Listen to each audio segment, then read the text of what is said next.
यह दबदबा सांसद जी का नहीं था, ये देवी पाटन मंडल के पूरे जनमानस जो लोकतंत्र के लिए समर्पित हैं उन सब का दबदबा। मैं पार्टी में सर्वोच्च पद जो होता है मूल कार्यकर्ता का, मैं उस पद पर आजीवन के लिए हूँ। पूर्व सांसद जी हमारे बड़े भाई हैं, हमसे एक साथ सीनियर हैं।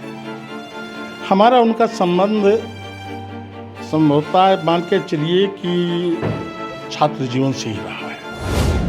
ना उनके परिवार की संख्या कम रह गई है, ना उनके भाइयों की संख्या कम है, और जब भाइयों की संख्या नहीं कम है तो तमाम पूरे उत्तर प्रदेश के जनपदों में उनके भतीजे नाती पोते किसी की संख्या कम नहीं है, जिसकी एक छोटा सा उदाहरण कल आपने देखा होगा। जी अब उत्तर प्रदेश में देश में चर्चित हैं, देवी पाटन मंडल में भी लोकप्रिय हैं, फिर आप कह रहे हैं मित्रता राम लक्ष्मण जैसे। हाँ, ये उनकी महानता है, उस भीड़ के लिए थी, ये जजमेंट पूरे उत्तर प्रदेश के लिए थी, इसलिए वो किराए की भीड़ नहीं थी। क्योंकि सांसद जी कभी जाति धर्म से की राजनीति नहीं करते, वो हमेशा मानवता की राजनीति करते हैं।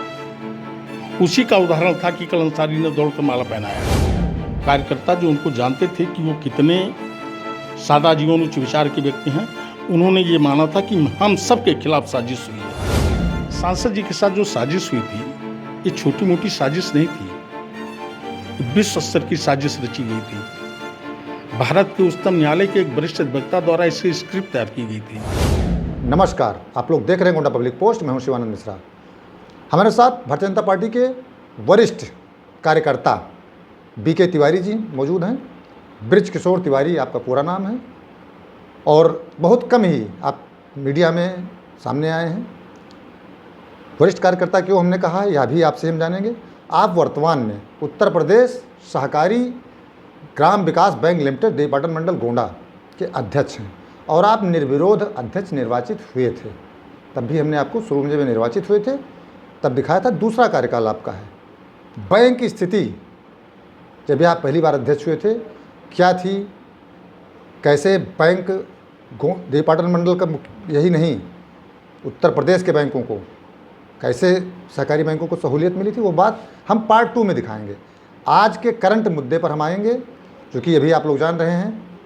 पूर्व सांसद, पूर्व WFI के अध्यक्ष ब्रिजभूषण शरण सिंह जी को 3 अगस्त को न्यायालय ने बाइज्जत बरी किया है। रावजन्नू कोर्ट से उनको बड़ी राहत मिली, जहां पहलवान धरना दे रहे थे, और उन्होंने अपने बयान में साफ कहा, कितना बड़ा धरना डोनाल्ड ट्रंप के खिलाफ नहीं हुआ होगा जितना बड़ा धरना उनके खिलाफ हुआ।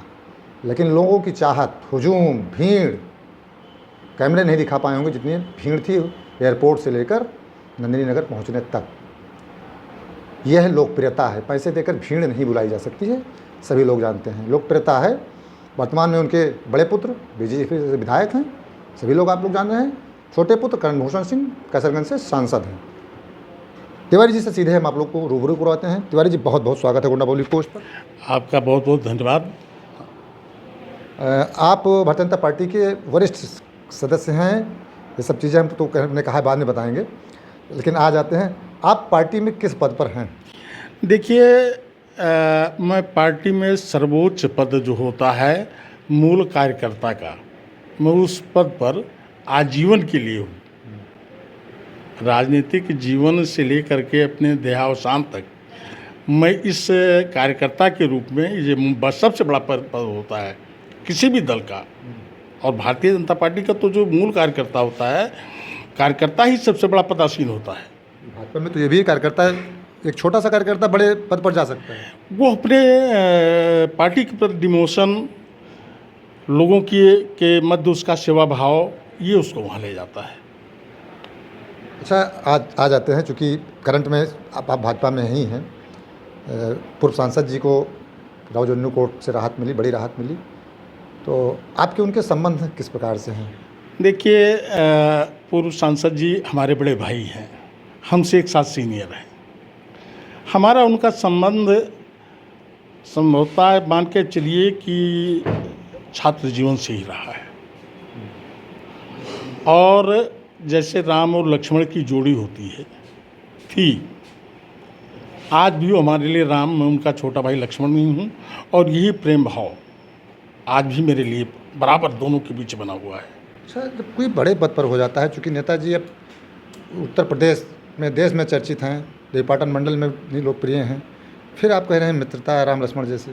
हाँ, ये उनकी महानता है कि वो अपने पुराने लोगों को, अपने आत्मीय लोगों को, जिससे उनका भाई की तरह प्रेम होता है, उसको कभी इग्नोर नहीं करते।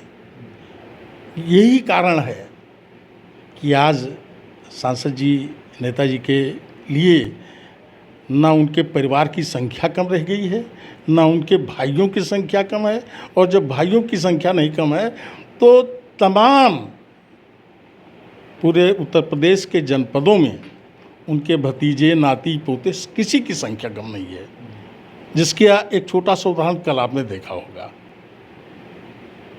ये उनकी महानता थी। उन्होंने जो अपने सामाजिक जीवन में लोगों के प्रति सेवा भावना, आत्मीयता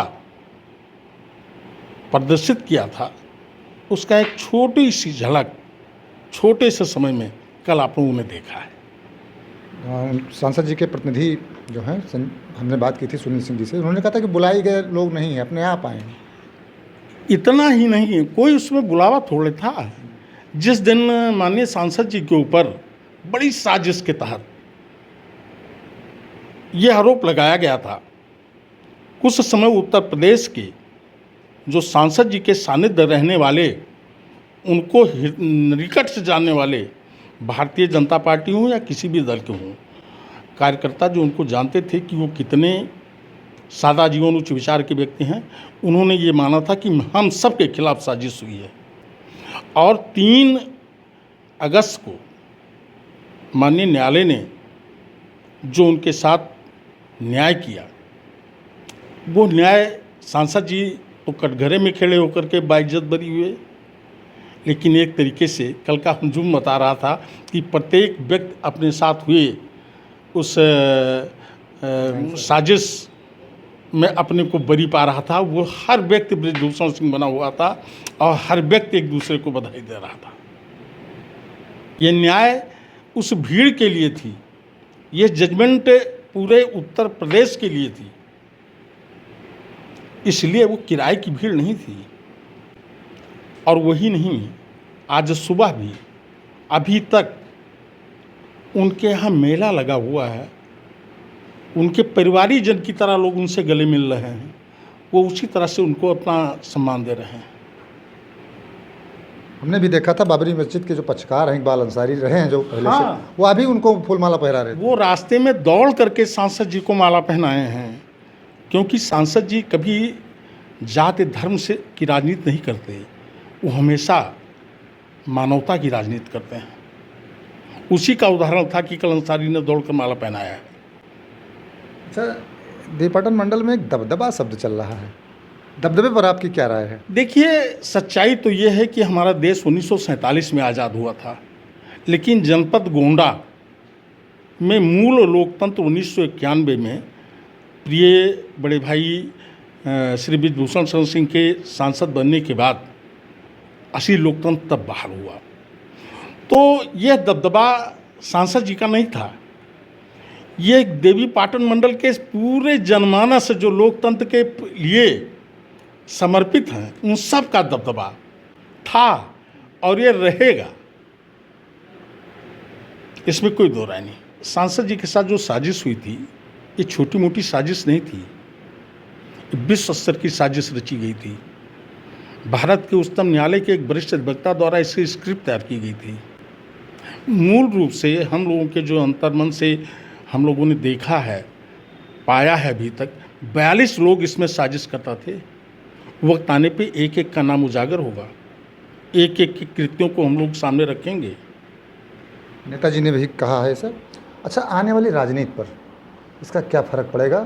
क्योंकि नेताजी खुद कहे हैं कि हम एक बार संसद जाएंगे, और लोगों ने उनसे पूछा भी कि पिता पुत्र साथ में जाएंगे, तो उन्होंने कहा जो पार्टी जैसा कहेगी, लेकिन इससे पहले बयान था कि वह सांसद एक बार जरूर जाएंगे, संसद होना है। ये नेताजी ने नहीं कहा है, ये देवी पाटन मंडल की जनता की इच्छा है कि नेताजी जिन्होंने 1991 में मूल लोकतंत्र को यहाँ बहाल किया, वो पुनः एक बार भारत की लोकसभा में सांसद के रूप में जा कर के उन विरोधियों साजिशकर्ताओं को बताएं कि असली लोकतंत्र अभी जिंदा है।